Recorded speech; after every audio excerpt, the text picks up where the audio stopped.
नमस्कार. आपण पाहतोय की छगन भुजबळ जे आहेत हल्ली प्रचंड अस्वस्थ आपल्याला पाहायला दिसून येतात. कारण त्यांच्या ज्या कृती आहेत किंवा त्यांच्या ज्या हालचाली आहेत, त्यांचं जे वेळोवेळी बोलणं बरळणं जे आहे ते आपल्याला त्यांच्याबदल्या अस्थिरतेचं लक्षण पाहायला मिळतं. आपण पाहतो की काल परवाला त्यांनी मुलाखत घेतली, शरद पवारावर ते बरसले. पुन्हा ते आपण पाहतोय की त्यामध्ये त्यांना काही साध्य झालेलं नाही आहे हे लक्षात येतं. मग त्यांना कुठंतरी मनोज जरांगे जे आहेत, जे प्रचंड सध्याला महाराष्ट्रामध्ये त्यांची प्रसिद्धी आपण पाहतोय, मग ते मनोज जरांगेकडे वळतात आणि त्यांच्या जी सभा जी आहे, विराट होणारी सभा, त्या सभेच्या संदर्भामध्ये ते खर्च विचारतात.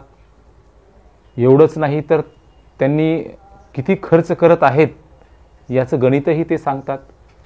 प्रश्न हा पडतो की यांना नेमकं कोणी ही माहिती पुरविली असेल की 10 कोटी रुपये त्या सभेला खर्च होत आहेत आणि हे आले कुठून, हा जे ते प्रश्न विचारतायत, ही माहिती त्यांना कोणी पुरवली किंवा तेच कुठंतरी पेन वही घेऊन मनोज जरांगेंच्या सभेचा हिशोब करत बसले आहेत का, असाही प्रश्न आपल्याला सर्वसामान्यांना पडतो. हे जे सगळं काही त्यांचं बरळणं आहे हे त्यांचं अस्वस्थतेचं लक्षण आहे. कुठंतरी त्यांना त्यांची किंमत कमी झालेली दिसून येते. भलेही ते आज मंत्री असतील परंतु त्यांची किंमत मात्र समाजात राहिलेली नाही आहे. ज्यांच्यासोबत ते आज मांडीला मांडी लावून बसलेले आहेत सत्तेमध्ये, त्या सत्तेमध्येही त्यांची किंमत जी आहे काडीमोल आपण पाहायला मिळते. वेळोवेळी ज्यांच्यासोबत ते गेले अजित पवारांसोबत, त्यांच्यासोबतही त्यांचे खटके उडताना आपल्याला पाहायला मिळत आहेत. एवढंच नाही तर ज्यांच्या मांडीला मांडी लावून ते बसलेले आहेत, ज्या विचारधारेच्या, त्या विचारधारेवर सुद्धा महात्मा फुले यांचं नाव घेऊन ते त्यांच्यावर बरळत असताना दिसतात. म्हणजे ही जी अगतिकता जी आहे, ही जी अस्थिरता जी आहे, त्यांना प्रचंड अशी त्यांच्या मनामध्ये हालचाल करून जात आहे. आपण पाहतोय की जेव्हा त्यांच्या लक्षात येतं की समाज आपल्याला किंमत देत नाही आहे, ज्या समाजाच्या जीवावर आपण पाहतोय की भाजीपाल्यापासून त्यांनी भाजीपाल्याच विकण्याचं काम पहिल्यांदा प्राथमिकरित्या केलं असं आपण त्यांच्याकडूनच ऐकतो.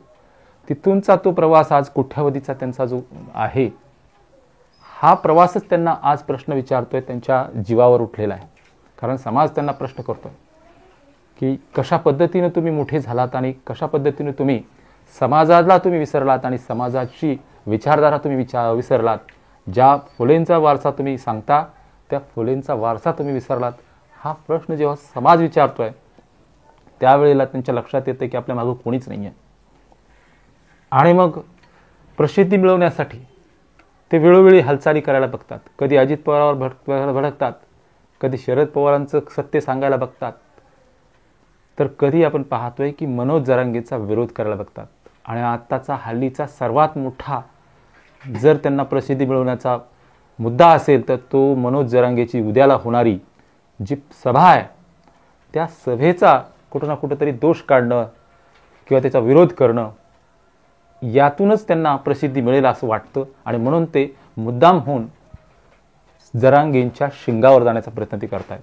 आता ते जरांगे मनोज जरांगेंनी त्यांना पाठीमागेही सांगितलेलं होतं की ते असं मध्ये म्हणजे छगन भुजबळ असं म्हणाले होते की जरांगे मला टार्गेट करतायत, मला एकट्यालाच ते दोषी ठरवतायत, मी मराठा समाजाच्या आरक्षणाच्या विरोधात नाही, त्यांनी मला टार्गेट करू नये अशा पद्धतीची वल्गना त्यांनी जेव्हा भाषणाच्या माध्यमातून केली, त्यावेळेला मनोज जरांगेंनी भर सभेतून सांगितलं की जर तुम्ही आम्हाला विरोध करत नसाल किंवा आमच्याबद्दल काही बोलत नसाल तर आम्ही तुम्हाला विरोध करणार नाहीत, आम्हाला तुम्हाला विरोध करायचा नाही, तुम्ही काही आमचे दुश्मन नाही आहेत, अशा पद्धतीचं विधान करून मनोज जरांगे पाटलांनी त्यांच्याबद्दलचा मुद्दा तिथेच थांबवला होता.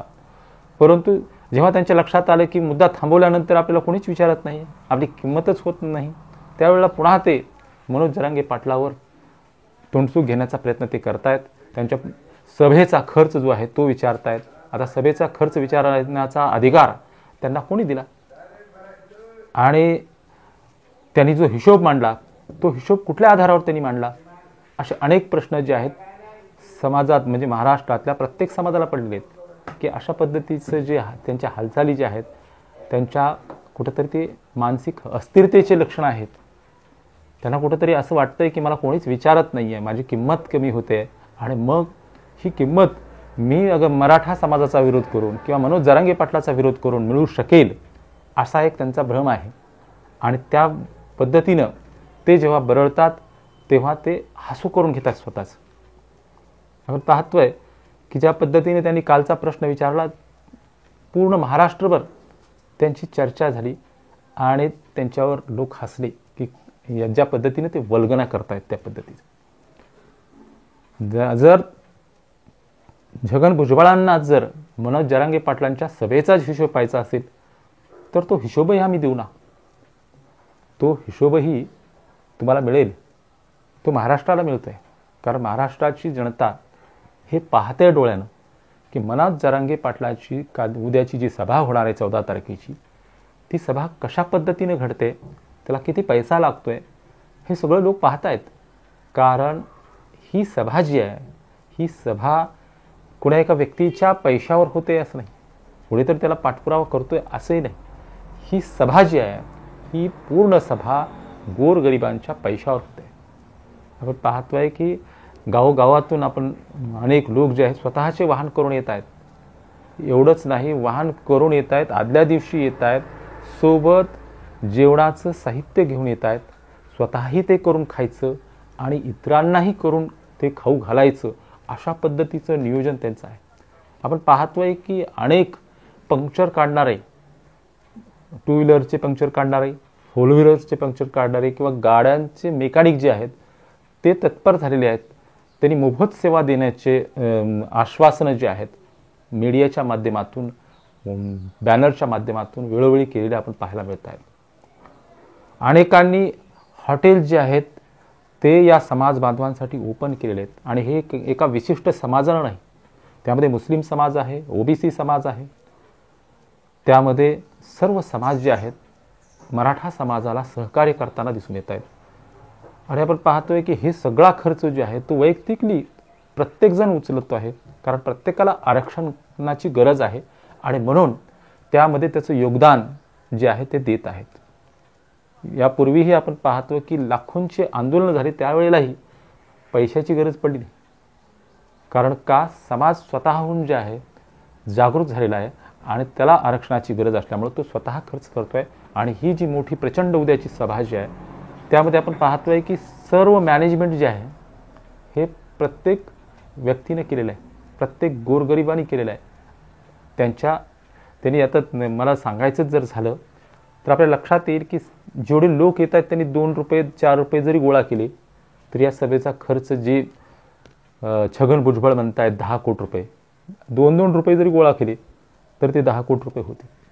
एवढी प्रचंड त्या ठिकाणी येणाऱ्यांची संख्या आहे आणि हे स्वतःहून येत आहेत. मग त्या ठिकाणी जो तुम्ही खर्च म्हणतायत तो तुमच्या सभेमध्ये ज्या पद्धतीनं तुम्ही रोजंदारीवर माणसं आणून सभा मोठ्या पद्धतीनं घडवून आणता तशा पद्धतीची गरज मनोज जरांगे पाटलांच्या सभांना लागत नाही. हे छगन भुजबळांनी आधी लक्षात घेतलं पाहिजे. मनोज जरांगे हे राजकीय नाही आहेत, ते समाजासाठी काम करतायत आणि समाजासाठी काम करण्यासाठी पैशांची गरज नसते, भावनेची आणि नीतिमत्तेची गरज असते. आणि ती नैतिकता तुम्ही घालवली म्हणून समाज तुमच्या पाठीमागं नाही हे तुम्हाला दिसतंय आणि म्हणून तुम्ही कुणाला तरी विरोध करून आपल्या मागं कोणी येईल का हा जो प्रयत्न तुमचा केविलवाना चालू आहे याच्यातून तुम्हाला कोणीही भीक घालणार नाही.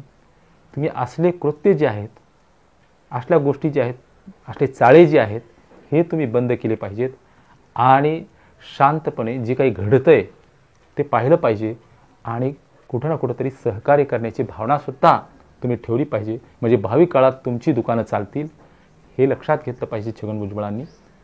मी या ठिकाणी थांबतो. ही चर्चा जर आपल्याला आवडली असेल तर या चॅनलला सबस्क्राईब करायला विसरू नका, लाईक करायला विसरू नका आणि शेअर करायला सुद्धा विसरू नका. धन्यवाद.